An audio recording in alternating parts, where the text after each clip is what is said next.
EPAGRE apresenta balanço social em reunião da Comissão de Agricultura. Comissão de Trabalho aprova projeto de lei que proíbe a inauguração de obras incompletas.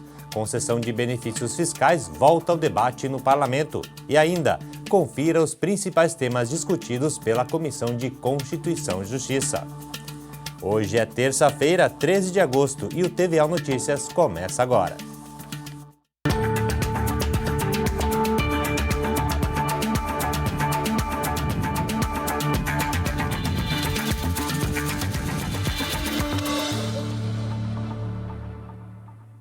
Boa noite. Durante sessão ordinária realizada nesta tarde, o deputado Ricardo Alba falou sobre o projeto de lei de autoria dele, que propõe que o sexo biológico seja o único critério para a definição de gênero nas competições esportivas de Santa Catarina. Saiba mais na reportagem. Na sessão ordinária, o deputado Ricardo Alba usou a tribuna para falar de uma proposta de sua autoria que está em análise na Assembleia Legislativa.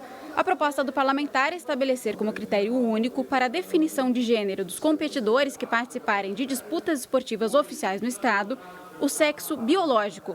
A demanda chegou ao deputado através de mulheres atletas que solicitaram justiça nas competições. A biologia, a medicina nos mostra, e isso é inegável, que o homem tem vantagens físicas. A estrutura óssea é maior, o coração é maior, os pulmões são maiores, a estatura, a força, a velocidade, e tudo isso reflete nas condições desportivas. Então não é apenas a mudança do sexo que vai fazer um homem, biologicamente falando, ter igualdade de condições para competir nas categorias femininas e daí surgem a brutal desigualdade de nós vermos aí índices nas categorias femininas serem quebrados aí por homens, biologicamente falando. Isso vem acontecendo em modalidades como lutas, né, em alguns países, ou como vôlei aqui no Brasil, e a gente, na verdade, quer proteger as mulheres, quer proteger as ligas femininas. Também em plenário, o deputado Felipe Estevão falou de um plano emergencial para solucionar o problema do Hospital de Laguna. A unidade declarou falência e a situação preocupa os moradores da região que dependem desse atendimento. O deputado Felipe Estevão vem acompanhando o problema enfrentado no Hospital de Laguna. O hospital tem uma dívida de 8 milhões de reais e não tem como fazer o pagamento. Além disso, não tem certidão negativa de débito, o que dificulta a situação para o repasse de recursos. O parlamentar está liderando um movimento para solucionar o problema e impedir que o local feche as portas. Estevão propôs a realização de uma auditoria no hospital, controle de gestão e a contratação de um financiamento para começar a solucionar o problema. Com uma gestão integrada, eu creio que a gente consegue, num plano emergencial, trazer um recurso que hoje seria de um empréstimo, né, porque eles não têm a tal CND, não consegue a gente não consegue hoje, eu tenho 5 milhões de emendas, eu não posso colocar. Se fosse para salvar, eu faria esse sacrifício. Não posso colocar, o hospital não pode receber, organizar, a partir dessa auditoria, trazer um recurso, estabilizar, e aí a gente começar a fazer. Esse é o plano emergencial. E a longo prazo, começar um plano de gestão forte, gerar receita para que possa salvar e até usar a Laguna como um case de sucesso para outros hospitais filantrópicos.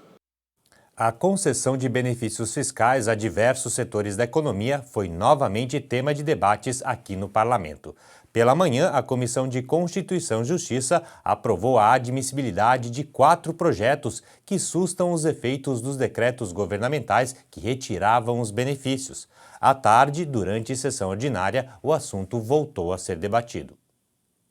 A questão da retirada por parte do governo do estado de benefícios fiscais concedidos para uma série de produtos comercializados em Santa Catarina ganhou mais um capítulo. Durante reunião da Comissão de Constituição e Justiça, o deputado Milton Obos anunciou que o CONFAZ, Conselho Nacional de Política Fazendária, prorrogou de 31 de agosto para 31 de dezembro o prazo para que os governos convalidem os benefícios fiscais concedidos. Se nós não votarmos esses decretos e anularmos os decretos do governo de Santa Catarina que aumentam impostos, a partir de 31 de agosto começam a valer os novos impostos que o governo aumentou através desses decretos. E não adianta dizer que tem prazo até 31 de dezembro para reinstituir os benefícios fiscais. Se ele não quer restituir, já nós vamos ter, a partir de 1º de setembro, todo mundo pagando mais impostos em Santa Catarina. Isso é um caos. Ainda durante a reunião da CCJ, os parlamentares aprovaram a admissão de 4 projetos de sustação de ato. Eles buscam suspender os efeitos dos decretos do governo, emitidos em dezembro do ano passado, e que revogam os benefícios fiscais em ICMS de produtos como carnes, pão, farinha de trigo e defensivos agrícolas. Nós não queremos aumento de impostos. Esperamos que o governo do Estado abra o diálogo. Os setores estão pedindo isso para o governo, para que dialogue, para que eles possam mostrar a versão deles de competitividade. Agora o governo tem 10 dias regimentais para se manifestar a respeito desses decretos e, a partir daí, comissão de mérito e plenário. Nós queremos fazer isso. Se o governo não fizer a parte dele, nós temos que fazer isso até 31 de agosto, que é o prazo que esses decretos voltarão a valer e vai criar toda a celeuma de novo no setor produtivo, de não saber o que fazer porque os impostos de fato vão aumentar. E além da questão dos benefícios fiscais, a Comissão de Constituição e Justiça também discutiu e votou diversos projetos de lei. Confira quais daqui a pouco, depois do intervalo.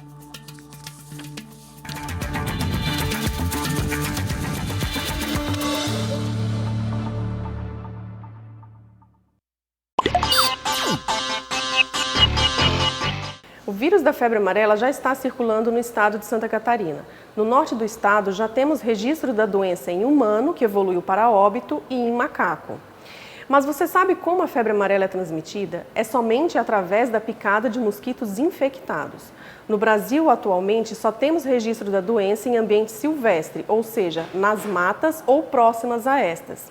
Os macacos, por viverem no mesmo local que os mosquitos transmissores, acabam sendo os primeiros a serem afetados. A sua morte acaba sinalizando a presença do vírus em determinada região.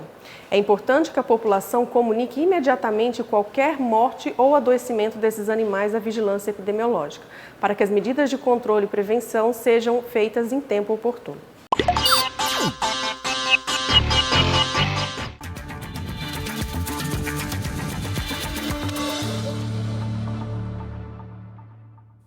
A Comissão de Constituição e Justiça discutiu e votou diversos projetos de lei nesta manhã. Além da questão dos benefícios fiscais, da qual nós já falamos no primeiro bloco, o colegiado também debateu sobre a preservação ambiental e sobre regras para a abertura e manutenção de contas bancárias. A Comissão de Constituição e Justiça apreciou em torno de 40 projetos. O mais polêmico foi o do deputado Ivan Nates, que transforma em parque estadual a praia de Taquarinhas, em Balneário Camboriú. A matéria foi aprovada por 5 votos a 4. O desempate foi dado pelo voto do presidente da comissão, deputado Romildo Titon, que fez prevalecer o voto vista do deputado João Amin. O parecer do relator, deputado Coronel Mocelin, acabou rejeitado. É que a área onde fica a praia de Taquarinhas pertence hoje à Caixa Econômica Federal e está em processo de leilão. Como existe uma negociação para que o leilão seja cancelado e o terreno doado ao Estado, parte dos parlamentares se manifestou contra o projeto, alegando que a transformação da área em parque geraria ações indenizatórias e custos aos cofres públicos. A criação de um parque enseja em desapropriação e nós não podemos criar um ônus, uma despesa para o Estado. Há uma conversa, inclusive, que tem sido liderada por vários parlamentares, inclusive senadores, deputados federais, que tenta rogar à Caixa Econômica a doação desse bem. A doação é diferente, aí a instituição do parque poderia ser feita a posteriori. O deputado João Amin comemorou a decisão da CCJ, em que os parlamentares fizeram prevalecer a argumentação de preservação ecológica. A admissibilidade na CCJ é muito importante, né? Foi aprovado, já tinha sido aprovado anteriormente, essa autoria na época foi do deputado Sargento Soares. Então a gente espera que agora essa discussão aconteça na Assembleia e a gente consiga mobilizar ainda mais a população, que já está bem organizada, e sensibilizar a Caixa Econômica Federal. Os deputados também aprovaram um projeto de lei do deputado Fernando Krellen, que estabelece normas mais rígidas para a abertura e manutenção de contas bancárias com o objetivo de arrecadar recursos que ajudem em tratamentos de saúde. Pelo projeto, o Ministério Público fica encarregado da fiscalização dessas contas. O deputado Luiz Fernando Vampiro também comemorou a aprovação de um projeto de autoria dele que obriga as instituições públicas de saúde a oferecerem acomodação separada para mães de natimortos, os fetos com mais de 6 meses de gestação, e também para as que sofreram aborto espontâneo. No setor público hospitalar não existia essa distinção, né? Às vezes a pessoa estava acomedida psicologicamente da perda doente ou do feto e ficava no mesmo local disponível para aquele que estava irradiando felicidade, uma mãe que estava, obviamente, com seu filho ao lado. Isso, obviamente, gera um tipo de constrangimento muito forte, principalmente interno, e a partir desse momento nós fizemos uma diligência à Secretaria de Estado de Saúde, que entendeu, também pediu prazo de 6 meses para adequar a rede hospitalar catarinense para que possa, obviamente, fazer essa distinção dos quartos especificamente, não é uma criação de uma nova estrutura, mas só ter respeito, obviamente, a esse momento de dor das mães. Representantes dos produtores de banana participaram da reunião para pedir a rejeição de um projeto de lei de autoria da deputada Luciane Carminati, que proíbe a pulverização aérea de agrotóxicos em Santa Catarina. Os agricultores alegam que o cultivo de banana seria inviabilizado. Mas a votação da matéria foi adiada para a semana que vem, após o deputado Fabiano da Luz pedir vistas em gabinete. O relator do projeto, o deputado Milton Obos, deu parecer contrário ao projeto. Culturas, como o caso da banana aqui em Santa Catarina, que exporta 80% do que produz, que não sobrevive sem a aplicação de algum defensivo agrícola, porque tem pragas que vêm na banana e tem que pulverizar 5 vezes por ano. Tu imagina um cidadão com aquela bombinha lá fazendo a pulverização. Ou ele faz a pulverização ou ele não planta. E Santa Catarina não pode perder essa referência e 3.400 famílias produtoras de banana aqui em Santa Catarina não podem ficar sem ter o que fazer. Por isso que nós somos a favor do uso da tecnologia, nós somos a favor do aprimoramento da agricultura, da eficiência, da produtividade e por isso nós não podemos admitir que um projeto desse que proíbe, enquanto o mundo está avançando nessa direção, proíbe a pulverização aérea. Já a Comissão de Trabalho, Administração e Serviço Público debateu sobre obras públicas que são inauguradas antes mesmo de estarem prontas. Um projeto de lei sobre o tema foi aprovado pelo colegiado.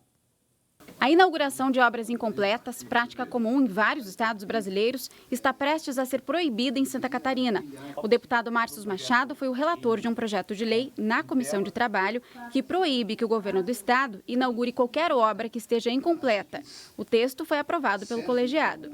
O projeto é muito importante para que a gente possa trazer garantia dos princípios constitucionais para que a obra não seja inaugurada com um fim eleitoreiro. Muitas vezes aconteceu na minha região, que é a região de Lages, obras de ginásios, de colégios que não tinham estrutura nenhuma. Então, nós precisamos, sim, fazer valer o direito cidadão, quando a obra for concluída, que ela tenha todos os instrumentos necessários e que cumpra a função social da obra hora instalada. A Comissão de Trabalho aprovou ainda a matéria que determina o dever de instalar sistemas de videomonitoramento em asilos, casas de repouso e estabelecimentos afins aqui no estado. O deputado Fabiano da Luz, relator da proposta, afirmou que a medida trará mais segurança. O projeto do vídeo monitoramento visa justamente coibir, de certa forma, alguns abusos que possam ocorrer, porque é difícil ter um controle, uma fiscalização permanente em todos os locais e também confiar que essas pessoas estão sendo bem cuidadas, bem atendidas, bem tratadas. E uma das maneiras que se tem de, após uma denúncia, verificar se de fato aconteceu algo ou não é através do monitoramento, do vídeo monitoramento. O colegiado também aprovou outros projetos de lei, entre eles o que proíbe o corte no fornecimento de energia elétrica, água e gás em feriados e finais de semana e o que obriga empresas contratadas pela administração pública estadual a apresentar documentos contendo o nome de todos os sócios. Também se reuniram nesta manhã os deputados membros da Comissão de Agricultura e Política Rural. A reunião contou com a presença do diretor administrativo e financeiro da EPAGRE. Ele veio fazer uma apresentação do balanço social da empresa. A EPAGRE elabora anualmente um balanço social. É um documento que mostra todos os resultados da empresa pública. A Comissão de Agricultura recebeu na reunião o diretor administrativo financeiro da EPAGRE. Giovanni Canola Teixeira apresentou aos deputados os dados do trabalho desenvolvido em 2018. As pesquisas desenvolvidas no ano passado resultaram em produtividade para os agricultores e, consequentemente, em qualidade na alimentação. O balanço social ele é uma forma na qual a EPAGRE apresenta para a sociedade o resultado que ela obteve através das suas tecnologias e cultivares lançadas e o serviço de extensão para a sociedade catarinense. Então, é uma forma de valorar, de mostrar o resultado, dizendo o seguinte, que a cada real investido pelo Estado na EPAGRE, ela consegue gerar para a sociedade 6,20 reais para cada real investido. Os pesquisadores da EPAGRE desenvolvem estudos em diversas culturas para atender a demanda dos produtores. A maioria das variedades de arroz, maçã e banana plantados em Santa Catarina vem da EPAGRE. A tecnologia usada pela empresa está presente na mesa dos brasileiros. Com certeza, a tecnologia da EPAGRE, as cultivares geradas pela EPAGRE, com certeza estão presentes na mesa do catarinense e até mesmo dos brasileiros. Então, são produtos que estão sendo trabalhados pelos agricultores e o balanço social ele mostra isso, que boa parte das nossas cultivares e tecnologias desenvolvidas são adotadas pelo agricultor, que vai reverter em produção de alimentos para a sociedade. O deputado José Milton Schaefer, presidente da Comissão de Agricultura, disse que é importante para o colegiado acompanhar os resultados da EPAGRE. Ela tem sido fundamental, o Estado tem um investimento com um grande retorno, ela é fundamental para a atual manutenção do status de produção e produtividade de Santa Catarina. Haja visto que nós, com apenas 1% do território estadual, nós somos o 6º produtor nacional de alimento, de comida na mesa das pessoas. Devemos uma parte disso à tecnologia e à extensão rural. A Assembleia Legislativa iniciou ontem uma série de seminários que vão discutir políticas públicas de prevenção ao suicídio. E a primeira cidade que recebeu o evento foi Chapecó.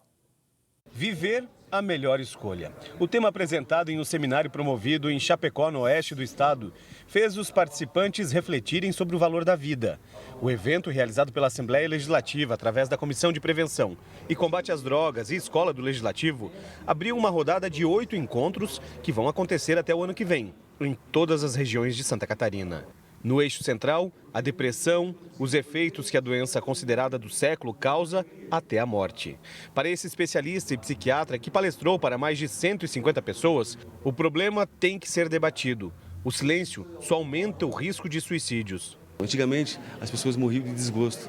Eu não conhecia essa doença, mas os meus pais, os meus avós falavam de desgosto, que era a depressão.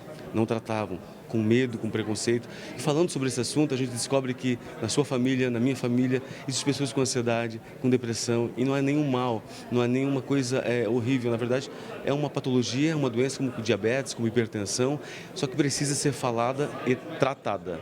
De 2011 a 2016, Santa Catarina teve um aumento de 200% nos casos de suicídio. E isso colocou o estado em 2º lugar num ranking nada agradável em todo o Brasil. E para se ter ideia da dimensão do problema, é que 60% das pessoas que morreram não buscaram ajuda profissional. Por isso, a importância de se discutir o tema em seminários como esse, realizado em Chapecó. O proponente, deputado estadual Ismael dos Santos, destacou que são muitos os grupos considerados vulneráveis. Atenção especial para os jovens e adolescentes. O alerta é para a utilização massiva das mídias sociais. Muitos casos surgem exatamente nas plataformas digitais. Nós hoje temos uma grande preocupação com a nova geração que aí está chegando, a questão das redes sociais, cada vez mais ásperas, cada vez mais, eu diria, deselegantes, não é? E que ensinam passo a passo, não é? Como que uma pessoa pode chegar ao suicídio. Então essa é a nossa preocupação hoje no estado de Santa Catarina e nós queremos efetivamente ser semeadores de boas novas, de boas notícias. Durante o evento, o deputado destacou ainda o lançamento de uma cartilha, que foi entregue aos participantes. O material dá diretrizes de como o comportamento de uma pessoa propensa à depressão pode ser percebido. E a Assembleia realiza daqui a pouco uma sessão especial para a restituição simbólica do mandato de políticos caçados durante o regime militar. Serão homenageados o ex-vice-governador Francisco da Linha e os ex-deputados estaduais Ado Faraco, Evilásio Neri Caon, Fernando Viegas de Amorim, Genir Destre, Manuel Dias, Paulo Stuart Wright e Valdemar Salles. A solenidade começa às 7 horas da noite no plenário Osni Regis e será transmitida ao vivo pela TVA. E a edição de hoje fica por aqui. Mais informações a partir das 8 horas da manhã no Primeira Hora. Uma boa noite para você.